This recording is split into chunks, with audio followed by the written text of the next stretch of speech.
is here, and so are mosquitoes.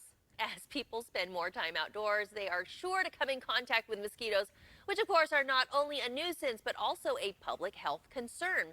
The Sacramento Yolo Mosquito and Vector Control District wants you and your family to stay safe from mosquitoes as they can carry harmful viruses. Luz Maria Robles from the Sacramento Yolo Mosquito and Vector Control District. She joins us now to talk about how we can stay safe in the months ahead and fight the bite. Good morning, Luz. Hi, good morning. How do you want a selfie with this mosquito, huh? Oh my Thank God goodness. mosquitoes are not that big, right? Thank goodness, because mosquitoes love me. Not so much. I do not love them back. Stay away, mosquitoes. No, but You must be very, this is you must be very important stuff.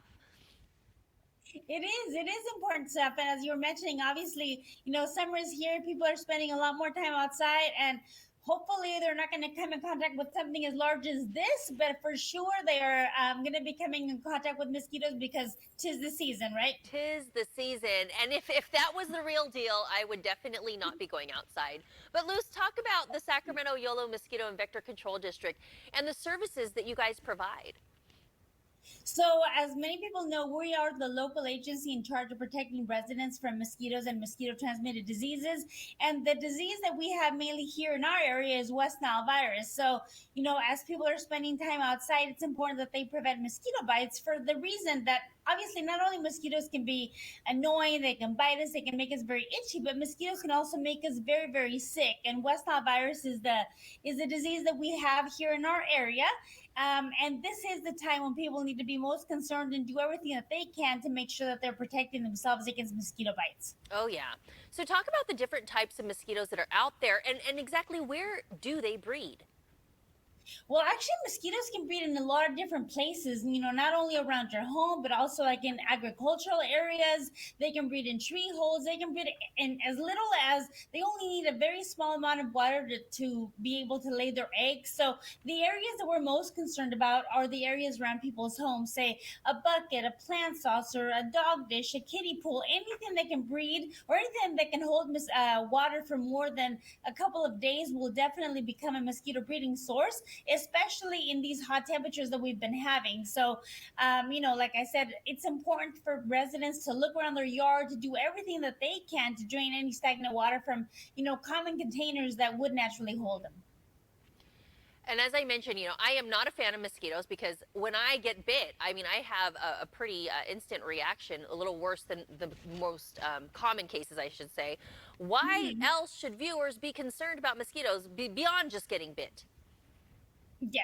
So obviously beyond the itchy bite, and like you're saying, a lot of people have different kinds of reactions. So really, when mosquitoes bite us, they inject saliva, and that itchy bump that we get is actually our skin's allergic reaction to that saliva.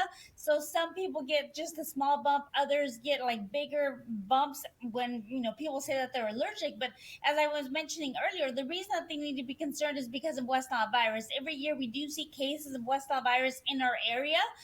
Last year in California, there was about 230 confirmed cases of West Nile virus, 11 fatalities. So, it's definitely something that we need to be concerned about and that we need to do everything within our power to be able to prevent those mosquito bites. Right. So, I mean, on a typical day, if I'm going outside, I'm going to put on my repellent. But what else can we do? We saw some pictures of a man spraying.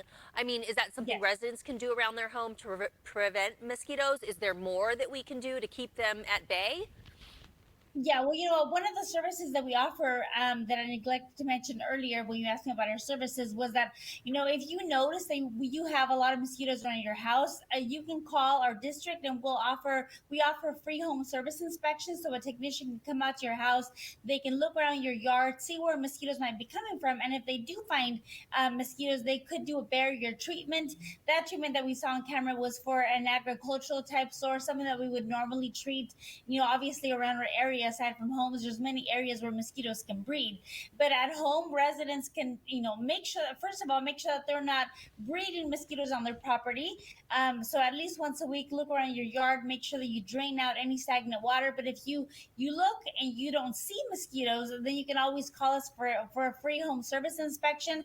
We also offer free mosquito fish for residents that might have a fountain, a pond, or maybe a horse watering trough. And those actually help us control mosquitoes naturally, and that's something free that our district offers.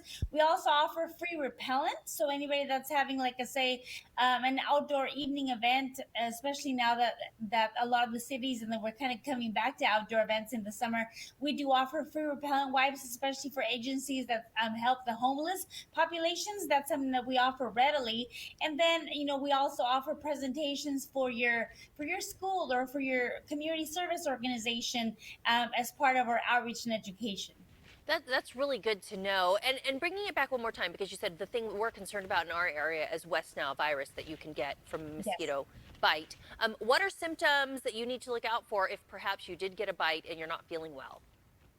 Yes. So symptoms can develop anywhere from 2 to 14 days after being bitten. And some of those symptoms include headache, fever, fatigue, maybe swollen lymph nodes. So about 20% of the population can develop those symptoms. So if you are feeling ill, it's important that you go to your doctor. And then 1 in 150 people will develop the very severe type of, meningitis, encephalitis symptoms. So obviously those are the cases that we're most concerned about because those are the ones that typically lead to death. But like I was saying, West Nile virus is definitely it's endemic to our area. It's very well established. And, our agency is very committed to making sure that we're doing everything that we can to protect the health of the residents that we serve. These are great tips, especially for summertime. Keep them top of mind. And if you do get a bite, don't ignore any of those symptoms because you don't want it to get any worse. Luz, great talking with Yes. you this morning. Thanks for joining us. For more on being on that lookout for mosquitoes, you can visit fightthebite.net.